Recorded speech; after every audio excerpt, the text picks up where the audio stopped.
stage. Donc M. Mouline, merci de recevoir Massolia. Tout d'abord, je vous demanderai de dresser un bilan des états généraux de l'efficacité énergétique que vous avez organisé sur la dernière période. Quels en ont été les principaux enseignements? Tout d'abord, merci pour votre invitation et à tous les auditeurs de Massolia pour vous dire qu'aujourd'hui nous sommes dans un contexte où le concept d'efficacité énergétique a de plus en plus d'importance. Pourquoi? D'abord, il faut rappeler que c'est un fait très important pour notre pays. Une facture qui était de 50 milliards de dirhams il y a 5 ans est devenue de 100 milliards de dirhams par an pour notre facture énergétique. Une croissance de la consommation liée au fait que un Marocain aujourd'hui consomme 0,6 steps par an. On est loin de la moyenne mondiale. Donc ça veut dire qu'il y a une croissance liée au développement du pays qui est nécessaire. Mais en parallèle, ce qu'on préconise, c'est que cette croissance de la consommation se fasse avec une politique d'efficacité énergétique. On pense qu'il est possible d'avoir 25% d'efficacité énergétique, donc 25% de réduction de notre facture énergétique. Donc, quand vous avez une facture de 100, c'est-à-dire 25 milliards de dirhams d'économie chaque année, donc quand vous faites le calcul sur 15 ans, vous voyez ce que ça peut ramener au pays. Donc on dit, oui, il y a une stratégie.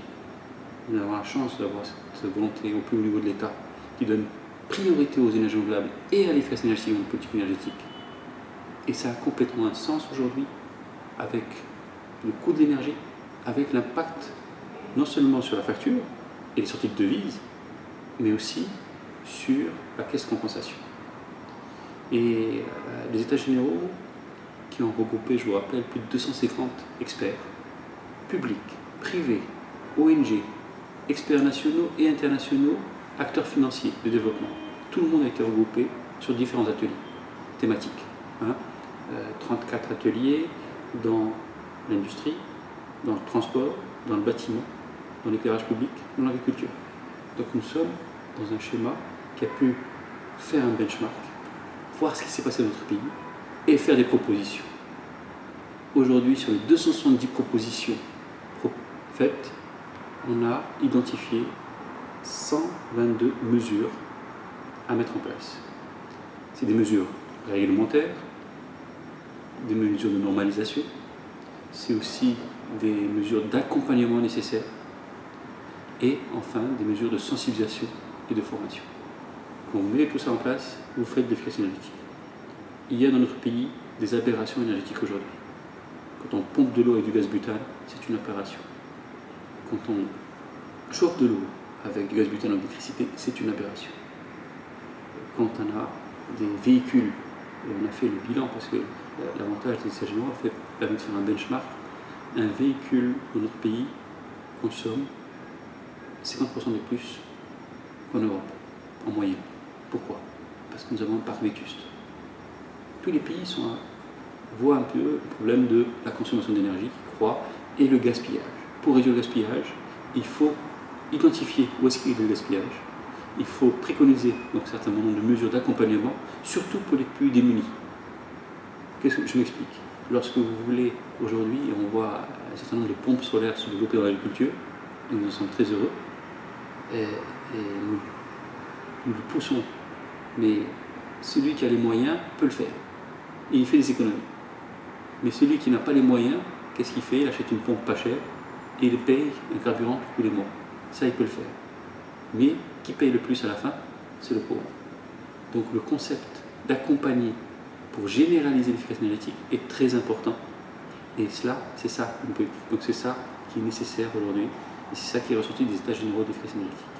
Aujourd'hui, l'ADERE a démarré une sorte de roadshow avec différents partenaires, industrie, transport, donc les ministères concernés, le ministère de l'Intérieur, le ministère de l'Habitat, le ministère de l'Industrie, le ministère de l'Agriculture et de l'Intérieur, donc du transport. Donc tous ces secteurs sont concernés et on va faire une tournée pour présenter à nos partenaires les mesures nécessaires et bien sûr parler des mesures d'accompagnement obligatoires. Une réglementation toute seule n'est pas suffisante. Il faut un parallèle qui est les outils d'accompagnement et les financements qui vont avec. Et il est important, et on a prouvé qu'aujourd'hui, nous avons des résultats, non seulement sur l'impact économique, les résultats économiques, la facture énergétique et autres, mais aussi sur la compétitivité des entreprises, mais aussi sur l'impact sur la prise de compensation, mais aussi sur l'impact de création d'emplois et l'impact environnemental, donc l'impact sur la santé. Un véhicule, vous avez vu ce programme de prime à la casse, qui est une des mesures qui est proposée. Aujourd'hui, il est lancé. Nous en sommes très heureux. Pourquoi? Parce que comprendre qu'il faut aider celui qui a un véhicule qui consomme 12 à 13 litres au 100, pour lui dire que c'est un non-sens. Il ne pourra pas s'en sortir économiquement, vu le prix du carburant qui va continuer à monter. Et il ne va pas continuer parce que nous ne pouvons plus subventionner le carburant. Et je crois qu'il y a un courage aujourd'hui de la vérité des prix qui a été montré. Le courage des prix de l'énergie, c'est très important. Il ne peut pas y avoir d'efficacité énergétique s'il n'y a pas la vérité des prix. Il ne peut pas y avoir de développement des renouvelables s'il n'y a pas de vérité des prix. Et c'est pour ça qu'aujourd'hui, nous voyons que des projets se font, ils ont un sens économique, et aujourd'hui, il faut encore les accompagner, et c'est ce qui est préconisé dans ces mesures. Donc nous sommes très heureux du résultat qui est encore maintenant à valider avec tous ces partenaires, et qui va être aujourd'hui, j'espère, la base de l'efficacité énergétique.